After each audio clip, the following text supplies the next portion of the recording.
See, Sanga we say. How will the Sanga go? Sanga will just by your wishing it may not go. How will the possessiveness go? How will the Sanga go?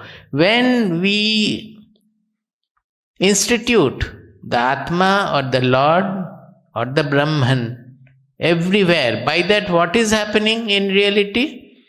The differential notion which is always influencing our behavior, that will be opposed by the unified vision, the unity in diversity. Suppose you are not able to tolerate somebody.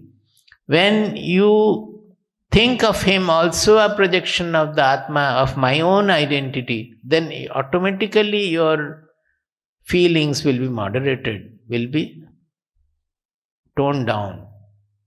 So by instituting Ishvara, instituting our Ishtadeva or the Atma or Brahman in everything we are interacting with, we will slowly deplete our Sangha.